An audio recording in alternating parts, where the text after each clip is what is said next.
Bapak Ibu Saudara dikasih Tuhan, saya ada tayangan gambar.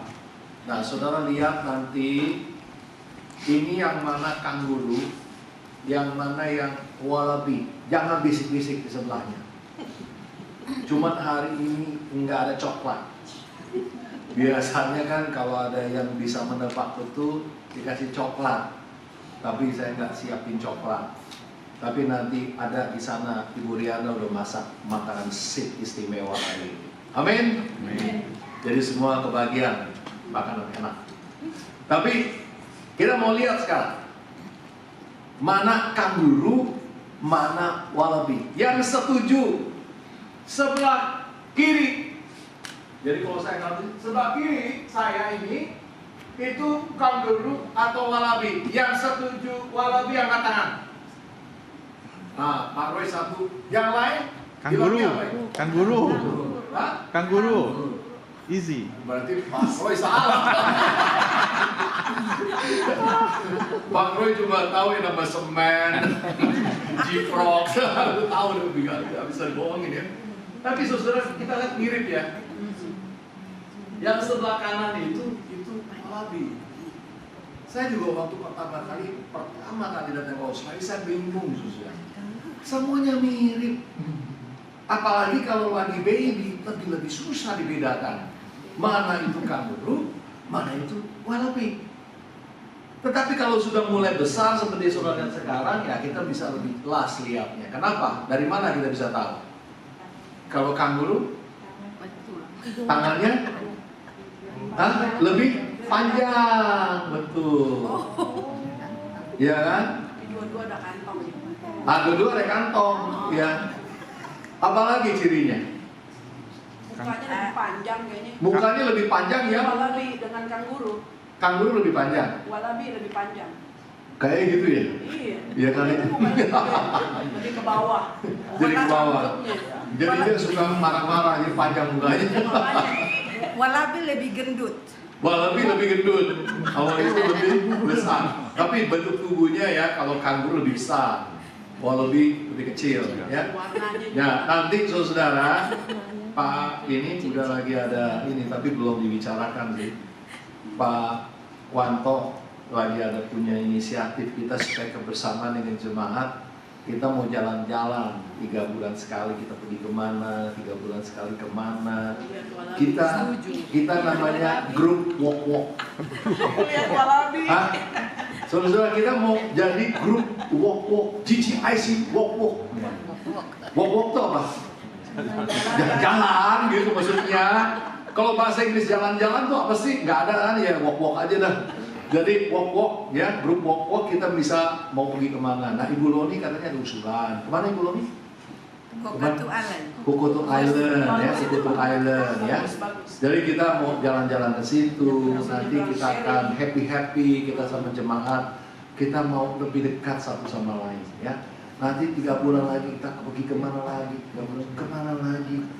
Nanti kita juga ada, kalau bisa 2 tahun lagi kita ada camp keluarga. Jadi kita be happy. No worries. Ya, itu kan populer kan orang-orang sini yang boleh bilang. Betul nggak sih, maaf ya tokoh ngomongnya? Be happy, no worries. Is that true? Reina? Don't worry. Don't worry. Oh, don't worry or no No worries? worries. No worries orang pabrik Pak. Oh no. No worries. Yang bener juga nggak tahu lah. Bahasa Indonesia kagak becus, bahasa Inggris berantakan ya gitu. Ya, pokoknya be happy, no worry ya. Nah Bapak Ibu Saudara dikasih Tuhan, kita susah membedakan mana kanguru, mana wallaby.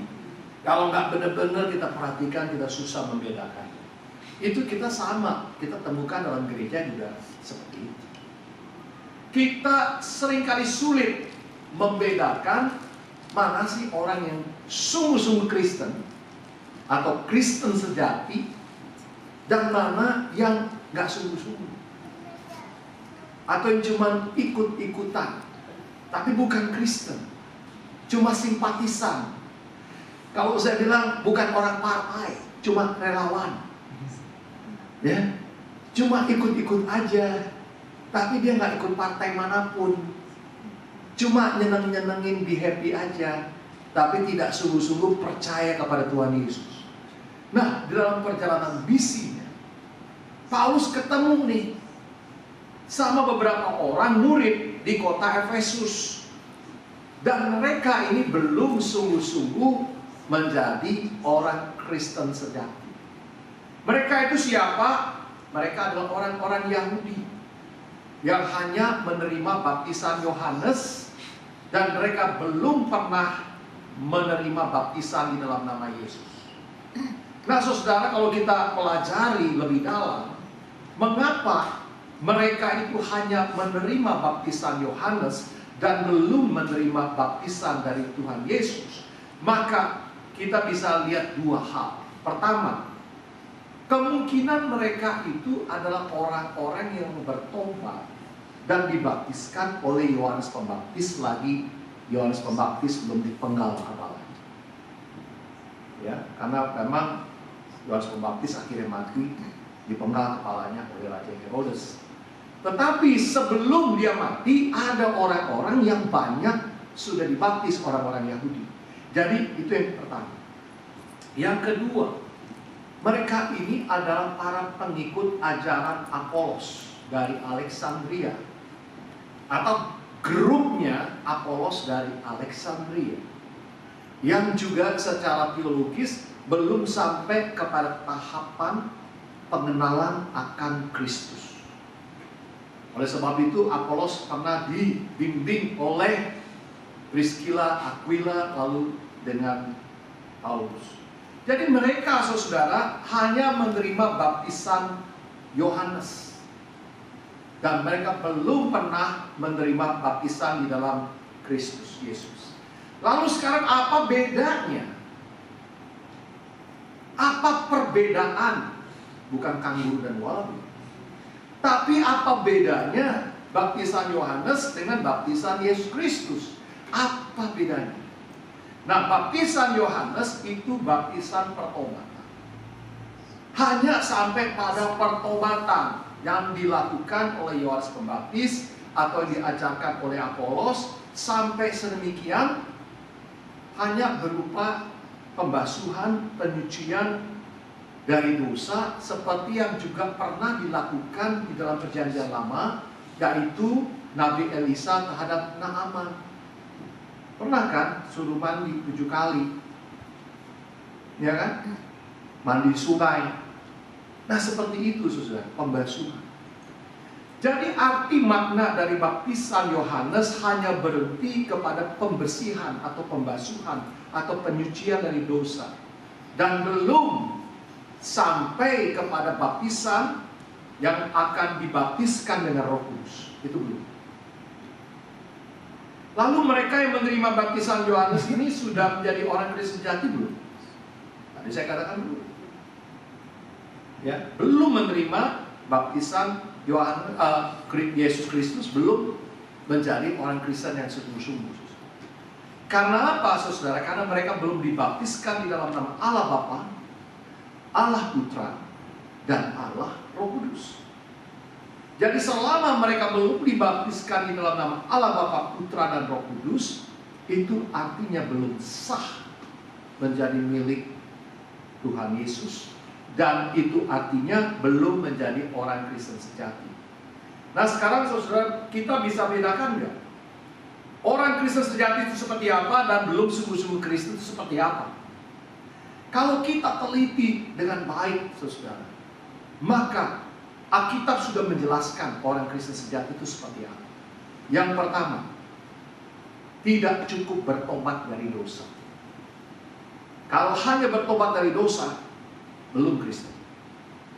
Mereka harus menerima Yesus Kristus sebagai Tuhan dan Juru Selamat pribadi, bukan kolektif.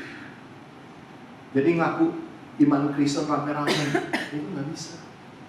That's your relationship with Jesus. It's a personal relationship. Not because your parents asked you to accept Jesus, no. But you really want to open your heart to accept Jesus Christ as your personal Savior and Lord. Itu baru sah jadi orang Kristen. Yang kedua, Orang Kristen sejati itu percaya kepada kematian dan kebangkitan Yesus untuk pengampunan dosa. Bukan kata seseorang dosamu diampuni. Kalau kamu udah ngaku dosa baru kamu diampuni. Kalau gitu. Siapakah saudara dan saya bisa mengampuni orang? Gak bisa. Yang berhak mengampuni itu Tuhan. Kita gak punya hak untuk mengampuni. Dan pengampunan itu terjadi ketika mereka beriman kepada kematian dan kebangkitan Yesus. Selama mereka tidak pernah mengakui Yesus sungguh-sungguh mati di kayu salib dan sungguh-sungguh Yesus bangkit dari kematiannya, maka mereka bukan orang Kristen. Kalau cuma Jesus miracle worker, semua orang bisa percaya. Kalau cuma karena prophet, semua orang bisa percaya. Kalau nabi, orang bisa percaya. Rasul, orang bisa percaya. Tetapi siapakah Yesus? Apakah dia sungguh-sungguh mati dan bangkit dari kematian untuk pengampunan dosa? Kalau kita percaya itu kita Kristen. Yang ketiga, mereka sudah pernah menerima dan sudah memiliki Roh Kudus tinggal di dalam diri mereka. Jadi selama Roh Kudus belum ada dalam diri kita, artinya itu kita belum Kristen sejati. Tetapi kalau sudah ada Roh Kudus diam di dalam kita, maka saya percaya itu kita sungguh-sungguh orang Kristen. Yang keempat, harus ada buah roh yang ditunjukkan melalui sikap, perkataan, perbuatan. Kelihatan. Ada 9 buah roh dalam Galatia pasal 5. Dan itu nyata, kelihatan dalam hidup kita. Dan ketika Paulus bertanya kepada mereka yang mengaku murid Yesus, sudahkah kamu menerima Roh Kudus ketika kamu percaya? Ini mereka yang ngomong. Mereka sendiri mengakui belum. Bahkan kami belum pernah mendengar ada Roh Kudus. Artinya pengajaran mereka itu nggak sampai kepada Kristus, sampai berhenti kepada pengampunan saja. Tapi Yesus nggak ada. Artinya mereka belum pernah mendengar Roh Kudus telah dicurahkan pada hari Pentakosta. Dan pengetahuan mereka, iman mereka hanya sampai kepada Yohanes Pembaptis. Atau mereka cuma ingat aja, sampai selewat aja gitu ya. Matius 3:11 yang mengatakan Yesus akan membaptis dengan Roh Kudus. Tapi mereka tidak pernah tahu bahwa itu sudah digenapi di hari Pentakosta. Nggak pernah tahu mereka Roh Kudus sudah dicurahkan pada hari Pentakosta di Kisah pasal 2. Oleh sebab itu saudara, ketidaktahuan dan ketidakmengertian ini membuat mereka hanya stop sampai di situ. Sampai hanya baptisan Yohanes saja. Mereka belum dibaptiskan di dalam nama Yesus Kristus. Nah, seharusnya kalau mereka sungguh-sungguh mau belajar, mereka bertumbuh dalam iman, mereka akan mengikuti apa yang dikatakan Petrus dalam Kisah 2 ayat 38. Jelas Petrus mengatakan kepada orang-orang Yahudi di situ, bertobatlah dan hendaklah kamu masing-masing memberi dirimu dibaptis dalam nama Yesus Kristus untuk pengampunan dosamu, maka kamu akan menerima karunia Roh Kudus. Nah saudara, mereka belum dibaptis di dalam nama Allah Tritunggal, Bapa, Putra, Roh Kudus. Artinya mereka belum pernah terima Yesus sebagai Tuhan dan Juru Selamat mereka. Artinya tujuan Yohanes Pembaptis tidak nyampe ke tujuannya. Ada expectation, ada goal dari Yohanes Pembaptis, tapi mereka nggak sampai ke goal itu. Karena tujuan Yohanes Pembaptis membaptiskan bukan cuma supaya mereka dibaptis dan selesai, no. Tujuannya supaya mereka fokus kepada Yesus. Tujuan Yohanes membaptiskan membawa orang yang sudah dibaptiskan datang kepada Yesus. Datang berjumpa dengan Tuhan dan Juru Selamat pribadinya. Tetapi kita perhatikan di sini, orang-orang ini nggak datang kepada Yesus. Orang-orang ini berhenti datangnya hanya kepada Yohanes. Selesai. Tidak sampai kepada Yesus, tidak fokus kepada Yesus. Fokusnya hanya sampai kepada Yohanes. Di sini kita belajar. GGIC, gereja ini harus waspada. Jangan sampai kita fokusnya kepada manusianya. Jangan fokus kepada pendetanya. Jangan fokus kepada gerejanya. Jangan fokus kepada orang-orang di dalamnya. Kalau jemaat GGIC hanya fokus kepada manusia, fokus kepada hamba Tuhan, fokus kepada gereja, bukan kepada Yesus, we are wrong. Kita totally wrong. Percuma kita berbakti dalam gereja kalau tujuannya hanya sampai ke situ. Tetapi sampai kepada Yesus. Kalau bukan Yesus yang menjadi fokus kita, maka kita bukan jemaat milik Yesus. Tetapi milik manusia, orang-orang tertentu, milik hamba Tuhan, milik gereja. Jadi sesuai kasih Tuhan ini harus jelas dalam kita bergereja. Siapa sih fokus kita selama ini? Fokus kita kepada Tuhan Yesus dan kepada pendetanya. Makanya pendeta gak boleh salah. Gak boleh salah ngomong, gak boleh salah bertindak. Jadi manusia menilai pendetanya. Kalau pendetanya ngomong salah, marah deh kita. Kalau pendetanya salah nyanyi, udah deh bubar gimana. Tadi salah nyanyi gak saya sih? Itu gak salah ya. Kalau salah nyanyi kan bubar jemaatnya. Jadi fokusnya kepada nyanyiannya, pendetanya, pemain musiknya. Ini wrong saudara. Kalau saudara fokusnya kepada itu. Bukan kepada Yesus. Kita salah nih bergereja di sini. Salah saudara. Kita harus introspeksi diri kita masing-masing.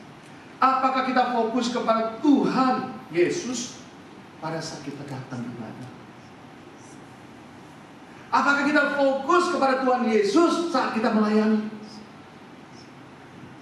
Apakah kita fokus kepada Tuhan pada saat kita berkumpul? Tertekan, sakit, fokusnya kemana? Ke Tuhan atau kemana? Kalau kita beribadah, kalau kita melayani, kalau kita berkumpul, fokusnya kepada orang-orang manusia tertentu, hamba Tuhan, gereja. Saya jujur katakan, saudara cuma bikin anak bangku gereja. Yang tadi dingin kalau didudukin kan jadi anak. Cuma itu, cuma menu-menuin gereja. Tapi saudara nggak ada Yesus, nggak punya Yesus, nggak ada Roh Kudus dalam dirimu. Tetapi kalau saudara sungguh-sungguh fokus kepada hanya Yesus, ibadah hanya untuk Yesus. Saya datang, saya bertemu dengan Tuhan Allah pencipta saya. Saya bertemu dengan Yesus yang mengasihi saya. Nah itu benar-benar fokusnya kepada Yesus. Baru-baru ini ada seorang bicara kepada saya panjang lebar WhatsApp. Yang ngomong gosip-gosip, yang ngomong komplain begini, begitu.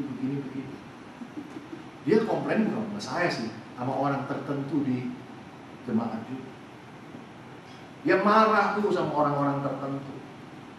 Yang dimarahin sama dia kalau tahu jangan nyeletuk, dia diam-diam aja. Ketahuan sama lu. Masalah. Ya, jangan nyaut-nyaut, jangan, diam aja. Karena saya cerita ini benar-benar kejadian.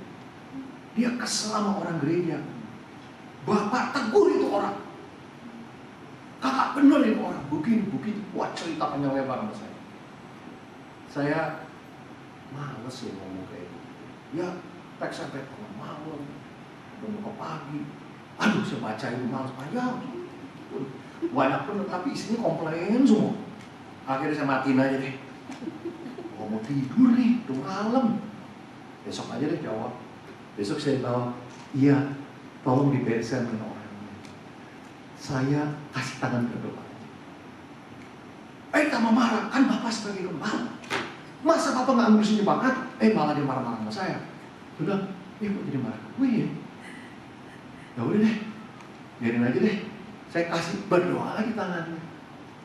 Habis itu dia nggak ngiring-ngiring lagi sampai hari ini sih. Maksud saya, janganlah fokus kita kepada manusianya. Jangan fokus kepada orang per orang, itu fokus kepada Tuhan. Engkau melayani siapa sih? Tuhan kan? Engkau datang untuk Tuhan kan?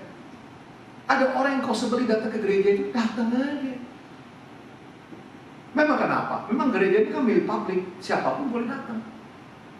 Kalau ada orang yang gak suka sama you, dia aja yang pergi, biar aja you tetap datang. Kan begitu kan? Betul gak Pak Redi? In case nih, Pak Redi ini ada yang gak suka di sini, misalnya. Emangnya Pak Redi mikirin? Kagak, datang aja.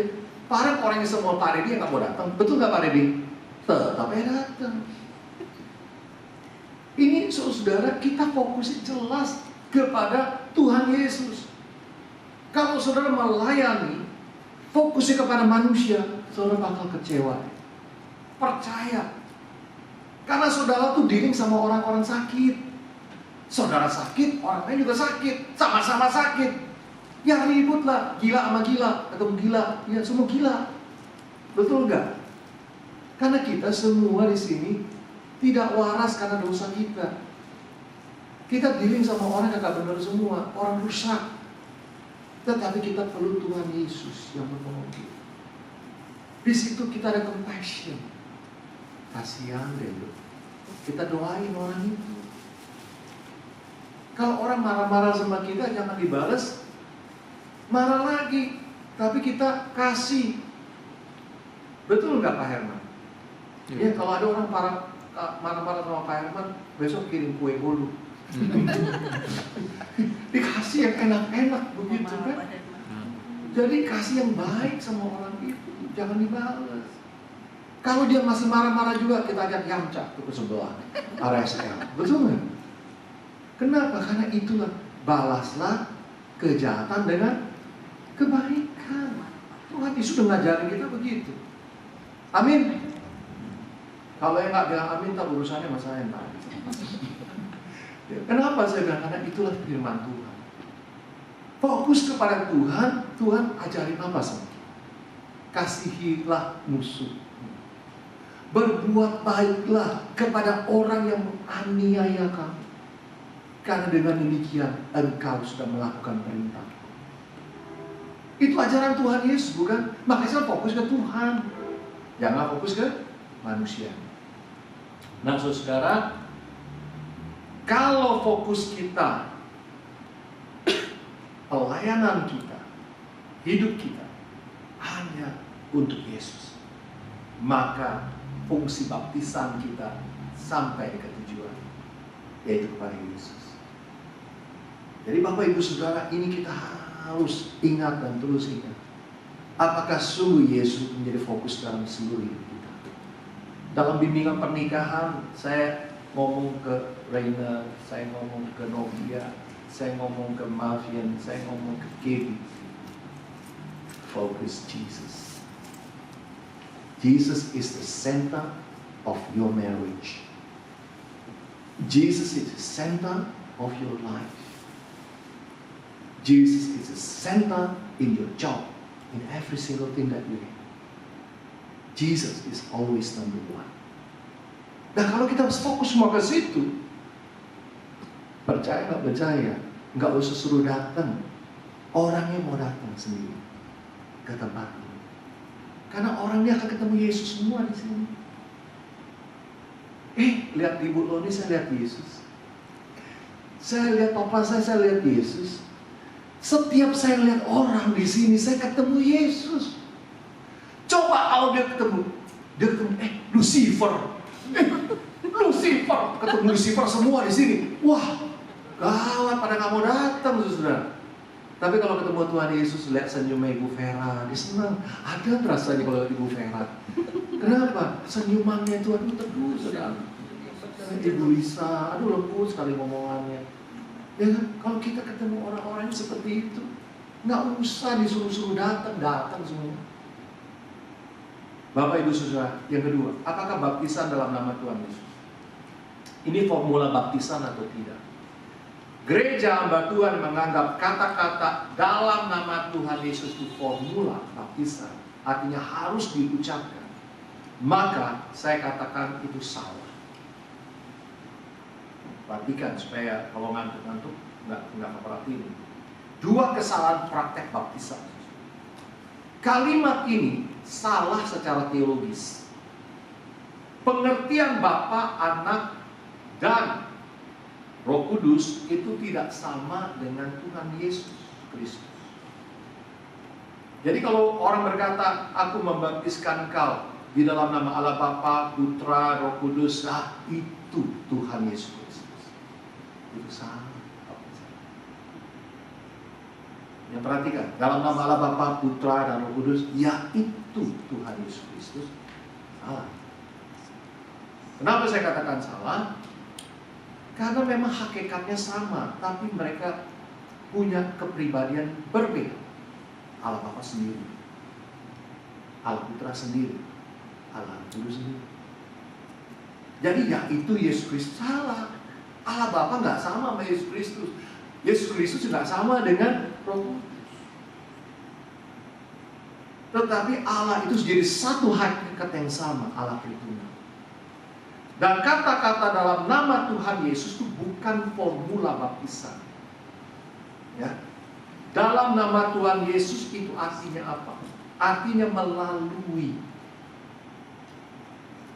dengan power, dengan otoritas Tuhan Yesus yang memerintahkan untuk baptis dalam nama Allah Bapa, Putra, dan Roh Kudus. Selesai. Jangan pakai tambah-tambahan supaya panjang-panjang. Jangan. Berhenti di situ. Full stop. Allah Bapa, Allah Putra, Allah Roh Kudus. Full stop. Itu Allah. Itu sah. Dan itulah formula baptisan di dalam Matius 28 ayat 19. Dan itu digunakan dari sejak abad pertama sampai sekarang, nggak boleh diubah-ubah, jangan ditambahin, jangan dikurangi. Ya. Jangan kayak di restoran Padang gitu, tambocie, ada di situ. Nggak ada nambah-nambah ya. Formula baptisan selesai, full stop sampai situ. Nah, sekarang kedua. Apakah di sini terjadi pengulangan baptisan? Menurut saudara diulang nggak baptisan? Ada yang bilang tidak. Siapa yang bilang tidak? Tidak diulang baptisannya. Nah, saya katakan diulang. Kenapa diulang? Karena yang pertama yang tidak sah. Kan dibaptiskan hanya di dalam nama Yohanes. Di dalam, baptisan Yohanes, nggak pakai nama Yesus. Nggak pakai Allah Tritunggal. Jadi kalau ada orang yang dibaptiskan tidak memakai air ataupun di dalam nama Allah Bapa, Putra, dan Roh Kudus, itu baptisannya nggak sah. Bukan caranya, mau percik boleh, mau selam boleh, mau dituang boleh, bukan caranya. Tapi maknanya harus benar. Di dalam nama Allah Bapa, Putra, dan Roh Kudus itu baptisan yang sah. Kalau sudah dibaptiskan dengan Allah Bapa, Putra, Roh Kudus, perlu dibaptis ulang lagi nggak? Enggak. Nah, ini baru benar. Jadi yang dilakukan oleh Paulus diulang. Karena dulunya belum sah, disahkan. Nah, kalau udah sah, ya nggak diulang lagi. Kalau saudara mengulang lagi, artinya apa? Saudara merendahkan baptisan yang pernah saudara terima sebelumnya. Menghina baptisan yang pernah saudara terima sebelumnya. Itulah sebabnya saya katakan baptisan hanya dilakukan sekali, selesai. Tidak berulang-ulang kali. Termasuk juga yang nanti tur ke Israel. Siapa yang mau berminat tur ke Israel? Saya tidak akan membaptiskan ulang. Kalau dedikasi ya cuma celup-celup doang yang biarin. Tapi aku nggak bilang, nggak ada. Formula itu nggak ada lagi. Karena formula itu cuma sekali. Ya. Yang kedua, Paulus menumpahkan tangan atas mereka yang dibaptiskan. Dan ketika itu, dia dipenuhi Roh Kudus dan bisa berbahasa roh. Lalu ada yang berkata, nah tuh, ada tuh di dalam Alkitab. Supaya orang Kristen bisa menerima bahasa roh, harus dipakai hamba Tuhan mendoakan, tumpangkan tangan atas dirinya, dia akan dipenuhi roh dan dia akan bisa berbahasa roh. Nah, saya katakan ini juga salah, enggak betul. Kenapa? Karena setiap orang Kristen ketika dia sungguh-sungguh percaya, di kamar dia pun nggak ada siapapun, udah terima Roh Kudus. Ketika kamu percaya, dikatakan, begitu kamu percaya, membuka hati, terima Yesus, di TV pun nggak ada siapa-siapa, kamu dengar khotbah seseorang, kamu digerakkan oleh Roh Tuhan. Oh Tuhan, saya hari ini mau menerima Yesus. Saya ada suka dengar satu itu ya. Saya lupa namanya siapa, Billy, pendeta Billy siapa, yang suara Injil. Itu suka dia challenge untuk orang terima Yesus. Dan ketika orang menerima Yesus, nggak ada siapa-siapa pun dia terima, ada satu itu dia terima Yesus, itu dia terima Roh Kudus. Saat itu juga. Karena ketika engkau membuka hatimu untuk Yesus, Roh Kudus ada di dalam hati. Oleh karena itu, saudara, ini penafsiran tidak bisa dipertanggungjawabkan. Kalau khusus ada hamba Tuhan baru dia terima Roh Kudus. Pokoknya terima Yesus, terima Roh Kudus. Itu. Lalu kemudian Roh Kudus turun atas mereka, lalu mereka berbahasa roh dan bernubuat. Nah, saudara, kita harus melihat secara mendalam soal ini. Ada yang disebut informatif atau keterangan atau informasi. Ada yang sifatnya instruktif, perintah atau satu keharusan. Ini yang harus ada perbedaannya, jangan kacau pemikiran kita. Ketika bersifat instruktif, itu diperintahkan, itu aturan, dan itu gerejawi, bersifat gerejawi. Itu harus dikerjakan. Itu formula baptisan. Itu perintah. Baptiskanlah mereka di dalam nama Allah Bapa, Putra dan Roh Kudus. Itu perintah instruktif sifat. Dan itu menjadi aturan dalam gereja yang tak boleh diubah. Tapi ada juga yang bersifat informatif, keterangan. Dan itu tidak boleh dijadikan aturan, karena itu informasi aja. Contohnya, ketika Tuhan Yesus berkata kepada Petrus, datanglah, berjalan di atas air. Terjadi nggak? Terjadi. Tetapi apakah semua orang Kristen harus begitu? Enggak, itu informatif namanya. Cuma dikasih keterangan, informasi aja, bukan instruction. Dan Tuhan bisa lakukan? Bisa. Bisa nggak kalau Tuhan benar-benar suruh saya berjalan di atas danau entrance? Islek apa? Entrance, poster. Jalan di atas air. Tuhan Yesus suruh saya. Jalan nggak? Bisa. Bisa. Tapi apakah betul Tuhan suruh saya? Yang dikatakan di dalam Petrus itu, yang kasus Petrus itu information, bukan instruction. Contoh yang lain. Contoh lain. Yesus membangkitkan orang mati. Karena Yesus membangkitkan orang mati, maka gereja ini terbuka untuk pelayanan membangkitkan orang mati. Maka kalau saudara-saudara ada yang meninggal, bawa ke gereja ini, nanti saya tumpangkan tangan untuk membangkitkan dia. Kalau memang itu instruction, ya harus diikuti. Tapi ingat saudara, itu ya langsung bangkit, itu bukan instruction, itu information. Jadi nggak bisa diperlakukan sebagai rule, aturan. Demikian juga dengan ketika Tuhan Yesus berpuasa 40 hari. Di sini kalau kita berkata, Tuhan Yesus berpuasa 40 hari, maka gereja GCIC memberikan peraturan seluruh jemaat menjelang Paskah harus 40 hari 40 makan, tidak makan dan tidak minum. Makanya pendetanya datang ke polisi, kayak gitu, bersama. Mati dong seluruh jemaatnya kayak gitu, saudara. Itu instruction atau information coba yang 40 hari 40 malam. Halo? Information bukan instruction. Nah, demikian juga dengan Tuhan Yesus menyembuhkan orang sakit. Memangnya harus selalu orang itu kalau saya doakan pasti sembuh? Ada juga sih yang sembuh. Saya jujur bilang, ada dulu pernah sampai di kasasan gereja. Ini benar-benar jadi. Saya sendiri punya sakit pinggang. Saya berdoa nggak baik-baik. Saya berdoa bagi dia. Jangan udah miring. Tapi begitu berdoa, langsung bereaksi, nggak lama setelah dia bisa jalan tegak. Terus saya beri kesaksian di depan gereja, bagaimana pendeta Arianto mendoakan saya. Aduh, Tuhan ampuni saya Tuhan. Jadi kok nama saya dibawa-bawa? Kan Tuhan Yesus menyembuhkan dia. Saya mah cuma alat doang.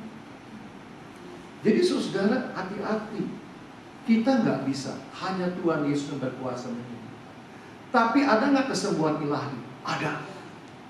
Terjadi nggak? Terjadi. Saya mengalaminya. Saya melihat. Tapi ada nggak yang, atau haruskah instruction nggak? Kalau saya doain orang pasti sembuh. Ada yang saya doain langsung meninggal. Ada tuh, makanya saya kayaknya sih banyak orang manggil saya sekarang ini untuk doain orang yang susah meninggal. Karena itu kejadian berkali-kali, setiap kali saya doain orang langsung lewat saudara. Jadi saya bilang, aduh, ini talenta saya khususnya mengantar orang pulang ke surga. Jadi saudara, kita amini aja itu.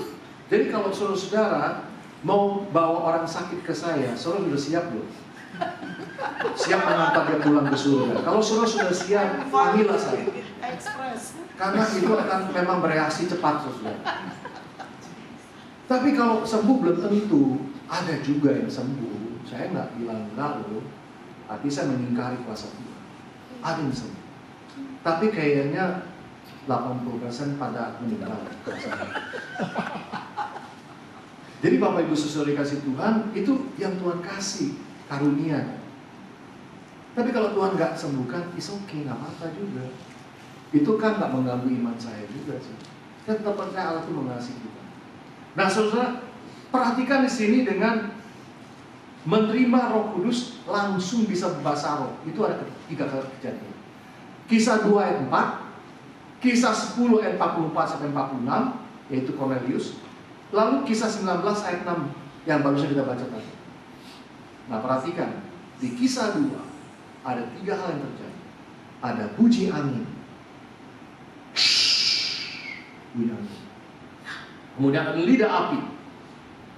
Ada kelihatan lidah api. Lalu ada bahasa roh. 3 sign, 3 tanda di Kisah 2. Kisah 10 hanya bahasa roh aja. Yang 2 nggak ada. Lalu di Kisah 19 ada bahasa roh, ada nubuat. 3-tiganya lain-lain. Yang sama cuma bahasa roh doang. Artinya apa? Ini peristiwa beda-beda. Kita nggak bisa menjadikan ini sebagai instruction. Itu information. Jadi kalau kita menjadikan aturan gereja bahwa setiap orang yang nanti akan dibaptiskan oleh saya, ditumpangkan tangan oleh saya, maka dia akan bisa bahasa roh. Jadi Bella siap-siap. Begitu saya baptiskan, tahu Bella bisa bahasa roh. Nah, kalau ada aturan dari gereja yang seperti itu, ini kacau deh. Karena saya sudah menjadikan itu jadi dalil. Kalau bahasa orang yang apologet bilang, itu jadi instruction. Ada itu information. Jadi terserah Tuhan. Bisa loh, saya nggak boleh juga menyangkali. Bisa nggak terjadi? Bisa. Begitu saya tumpangkan tangan, Angela bahasa roh. Bisa nggak? Bisa. Saya tumpangin tangan, kemudian Bella bahasa roh. Bisa nggak? Bisa. Tapi tidak menjadi keharusan. Itu maksud saya begitu. Karena itu bukan instruction. Lalu kemudian kesimpulan kita, Paulus memiliki karunia roh. Dia bisa membedakan. Ini orang Kristen sungguh-sungguh atau belum Kristen. Tujuannya untuk menghina orang atau bukan? Untuk jelek-jelekin orang apa enggak? Untuk bikin orang tuh jadi downgrade apa enggak? Enggak, Yesus. Nah itu tujuan motivasi Paulus untuk mengabarkan Injil. Bukan untuk merendahkan orang. Oh ini nih second grade nih, dia belum terima Yesus kan. Dulu sebelah kanan, yang sebelah kiri yang udah terima Tuhan, yang sebelah tengah ini yang udah dipenuhi dengan kuasa Roh Kudus.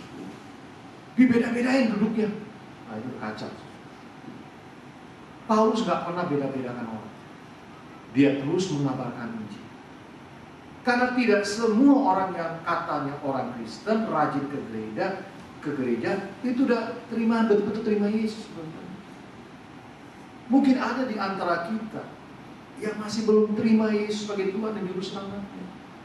Dan saya punya kewajiban, keharusan untuk terus mengabarkan Injil. Itu perintah. Beritakanlah Injil. Itu perintah. Itu aturan gereja yang harus kita lakukan.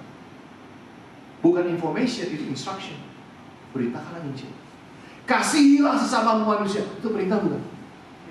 Halo? Perintah. Itu perintah. Harus. Bukan information. Boleh nggak? Boleh. Iya. Salah sesuatu. Itu perintah. Ampunilah. Itu perintah bukan? Perintah. Perintah, bukan information. Jadi saudara harus lihat bedanya di sini. Jeli. Dan kita juga harus jeli bukan untuk menghakimi orang-orang tertentu, tapi mengabarkan Injil. Nah bagi saudara-saudara selama ini belum fokus pada Tuhan Yesus, coba periksa ini. Kita sudah punya Roh Kudus dalam hati dan diri kita. Setiap hari, apakah Roh Kudus itu memimpin hidup kita? Jujur saya katakan tadi, saya digerakkan Tuhan untuk tanya ke Ibu Inge. Ibu Inge, kabar Pak Robi gimana? Wah Pak, kayaknya kurang sehat, kurang baik, nggak bisa ke gereja hari ini. Oke, saya bilang, saya telepon sekarang. Saya telepon. Udah telepon, kemudian saya dapat kabar begini-begitu. Tadinya saya pikir, udah saya mau jemput dia untuk kita bawa dia ke hospital, baru saya ke gereja. Tapi dia bilang, nggak mau Pak Robi. Ya sudah. Tapi Tuhan ingetin saya nih, pujian yang still. Saya buka di Google, still. Keluar lagu ini, still. Yang saya ingat cuma ayat firman Tuhan, berdiam dirilah dan ketahuilah akulah Tuhan. Jadi nggak suruh ngapa-ngapain, berdiam diri. Dan ketika saya latihan, saya tadi mau latihan sendiri, saya lihat ada Ibu Roni, ada Ibu Tini, ada Ibu Vera di situ. Saya ajak mereka nyanyi, dia temenin saya nyanyi yuk. Ibu Roni kasih kesaksian. Ini lagu pernah dinyanyikan oleh mereka. Pak Robi, Ibu Inge bersama Ibu Roni. Luar biasa Tuhan kan? Luar biasa. Apa yang dulu pernah dinyanyikan, diulangi lagi. Just try to remember, I'm your God. Be still. Kalau kita sedang ada persoalan, ribut sana, ribut sini, nggak usah ngomong apa-apa, diam, berdoa. Nggak usah balas, berdoa. Kalau ada orang macam-macam sama kita, berdoa. Pembalasan hak Tuhan. Kalau ada orang berbuat jahat, berbuat baik. Itu kata Tuhan Yesus. Nah nanti saudara, kalau saudara ada yang gak suka sama seseorang, itu makanan coba kasih tambahannya, kasih persembahan ke dia. Itu ketahuan kan? Bahwa engkau mengasihi dia. Ambilin makanan buat orang yang kau kasih, bukan yang kau benci. Karena apa yang benci itu harus kau kasih. Jadi kalau ada orang-orang gak suka sama saya, bentar nih, tolong bawain makan buat saya ya. Jadi saya tahu engkau membenci aku, sekarang kau mengasihi aku. Ketahuan. Jadi Bapak Ibu Saudara, inilah gereja. Kita tidak menunjukkan kebencian, tapi justru kita menunjukkan kasih kita kepada orang-orang yang membenci. Fokus kepada Yesus, terus pada Tuhan. Dan kalau ada di antara kita yang masih belum terima Yesus, terimalah menjadi Tuhan dan Juru Selamat dalam hidup kita. Dan Roh Kudus akan menguasai hati dan memimpin hidup kita selanjutnya. Mari kita